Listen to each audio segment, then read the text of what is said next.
वार्डों में तो जाना शुरू हुए, घर घर जाने की बात करने लगे। ये स्पष्ट संकेत इस बात का था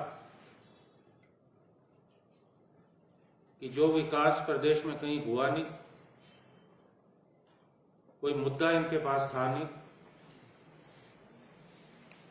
झूठ और प्रपंच की राजनीति जिसमें भारतीय जनता पार्टी माहिर है, उसके सहारे ये चुनाव जो वैतरणी है उसको पार करने का प्रयास कर रहे हैं। मुख्यमंत्री जी ने बहुत सारी घोषणाएं भी की, लेकिन उन घोषणाओं पे अगर अमल होगा, अगर अमल होता नजर नहीं आ रहा, और पूरे प्रचार में भारतीय जनता पार्टी की जो भ्रम की स्थिति है वो बनी रही।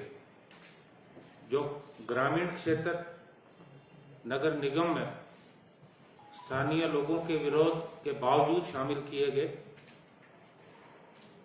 उन क्षेत्रों के लिए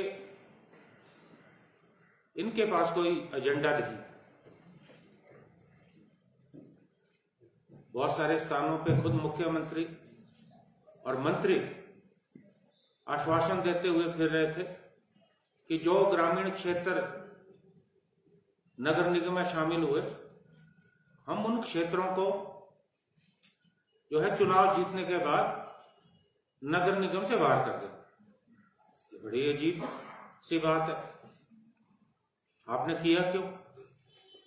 और अगर आपने किया है तो आप चुनाव जीतने के बाद बाहर करेंगे। ये कौन सी राजनीति है, ये कौन सी रणनीति है? ये हमारे समझ से बाहर है। हमने स्पष्ट कहा कि जो ग्रामीण क्षेत्र शामिल किए गए, जब तक इन क्षेत्रों में सुविधाएं शहरी क्षेत्रों के बराबर नहीं होती, चाहे सीवरेज है, पानी की व्यवस्था है, सफाई की व्यवस्था है, स्ट्रीट लाइट्स है, या गलियों को सड़कों को पक्का किया जाना है, तमाम तरह की सुविधाएं जो नगर निगम क्षेत्र में विद्यमान है, जब तक ऐसी सुविधाएं इन क्षेत्रों को नहीं मिलती, तब तक कोई कर वसूल नहीं किया जाएगा। और हम निश्चित रूप से इन बातों पे अमल भी करेंगे। दूसरा मुद्दा, जो क्षेत्र शहरों में शामिल हुए, वहां जो कार्य है वो मनरेगा के तहत होते, जबकि शहरों में अर्बन लाइवलीहुड मिशन के तहत काम होगा, जिसकी फंडिंग के अंदर सरकार करती है। हमारा ये प्रयास रहेगा कि हम इस मिशन के तहत जो मिनिमम वेजेस है वो दें, और इस वायदे को भी हम जो है पूरा करने का भरपूर प्रयास करेंगे। भारतीय जनता पार्टी की जो हताशा है और निराशा है वो सामने नजर आ रही है। कल जब सोलन के पुराना बस अड्डे में हमारी एक बहुत बड़ी जनसभा थी, हमारे पार्टी के लोग जब संबोधित कर रहे थे, तो भारतीय जनता पार्टी के कार्यकर्ताओं ने जानबूझकर रैली स्थल में आकर नारेबाजी की और ऐसा माहौल खड़ा किया कि झगड़ा हो, और उस झगड़े का ये फायदा उठा सके। लेकिन हमारे कार्यकर्ताओं ने संयम बरता। इस तरह की स्थिति आई।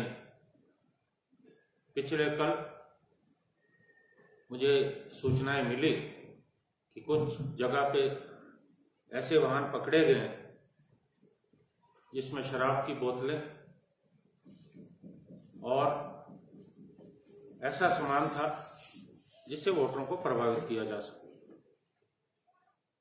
कल की रात, आज का दिन और आज की रात पूरा प्रयास होगा कि किसी तरह से इन चुनावों को प्रभावित करने का प्रयास हो। हालांकि हमने अपने कार्यकर्ताओं को सजग रहने को कहा है और हम पुलिस से भी उम्मीद करते हैं कि पुलिस भी अपनी ड्यूटी को निभाएगी और कोई इस तरह का काम जिससे इन चुनाव को प्रभावित होने का प्रयास हो उसे होने नहीं देगी। क्योंकि जिस ढंग से मुख्यमंत्री और तमाम उनके वजीर चुनाव में संभावित हार को देखते हुए परेशान नजर आ रहे हैं, हमें अंदेशा है कि आज के दिन और आज की रात पूरा सरकारी तंत्र का दुरुपयोग होने वाला है। फिर भी मुझे उम्मीद है कि जो जन समर्थन है वो कांग्रेस पार्टी के साथ है। आज जिस ढंग से महंगाई बढ़ी है प्रदेश में, और ये महंगाई सुरसा के मुंह की तरह बढ़ती जाएगी।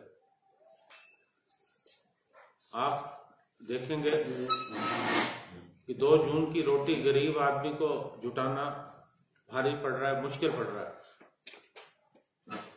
पिछले कुछ दिनों से जो खाने का तेल है, दालें, बराबर कीमतों में वृद्धि हो रही है। गैस का सिलेंडर 2.5 गुना महंगा हो गया। जो यूपीए के समय में जो दाम थे उसी तरह से डीजल और पेट्रोल में कोई नियंत्रण नहीं है। देश के लोग, प्रदेश के लोग इस बात को बाखूबी समझ चुके हैं कि सरकार का कोई नियंत्रण नहीं रह गया है और जनता इस बात का जवाब 7 तारीख को अपने वोट के जरिए देगी। और भारतीय जनता पार्टी इन 4 नगर निगमों में बुरी तरह परास्त होगी। दूसरा मुद्दा, मैं जो आपसे जिस मुद्दे पे मैं बात करना चाहता हूं, कोरोना का एक बार फिर से कहर शुरू हुआ है। हालांकि कुछ समय के लिए कोविड थमा था, लेकिन अब मामले लगातार बढ़ रहे हैं। पिछले 8 दिनों में 34 से ज्यादा लोगों की मौतें हो चुकी हैं। और एक जो चिंता का विषय,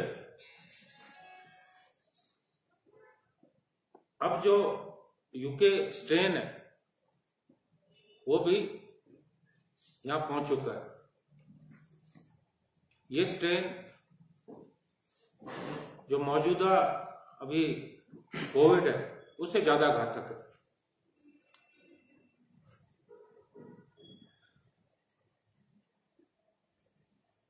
मेरा सरकार से आग्रह है कि इन परिस्थितियों को ध्यान में रखें। जिस ढंग से पहले मामले लगातार बढ़ते रहे, मौतें होती रही, लोगों को मेडिकल सुविधाएं नहीं मिल पाई, सरकार को सजग रहने की जरूरत है।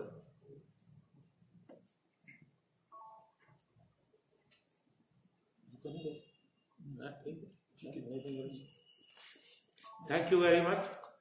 अगर आप मैं ये बात कहना चाहता हूं कि हमारे जो वीरभद्र सिंह जी हमारे पार्टी के वरिष्ठ नेता हैं, कल उन्होंने अपील जारी की है कि इन 4 नगर निगमों में कांग्रेस पार्टी के पक्ष में मतदान की उन्होंने अपील जारी की है, क्योंकि कल के कार्यक्रम में उनको आना था लेकिन कोरोना की वजह से वो आ नहीं पाए। एनीथिंग एल्स अगर आप पूछना चाहें? सर, आप कह रहे हैं कि कोरोना के मामले बढ़ रहे हैं, तो कोई आपकी तरफ से सुझाव है सरकार के लिए? देखिए, सुझाव सरकार ने हमारे मानने का है। हमने पहले भी जो है एक्सपर्ट कमेटी का गठन किया और उस कमेटी ने कम से कम 15 दिन लगाकर एक रिपोर्ट बनाई, जिस रिपोर्ट में जो हमारा मेडिकल को लेके, हमारा टूरिज्म, एजुकेशन, एग्रीकल्चर, हॉर्टिकल्चर, इन सब बातों को लेकर सुझाव दिए गए, लेकिन उस पर अमल नहीं हुआ। लेकिन विपक्षी दल होने के नाते अभी भी हमारा सरकार से आग्रह है, इस विषय को गंभीरता से ले और जो हमारी मदद की जरूरत है, सरकार अगर कोई कदम उठाती है रोकने के लिए, तो हम सरकार का समर्थन करेंगे।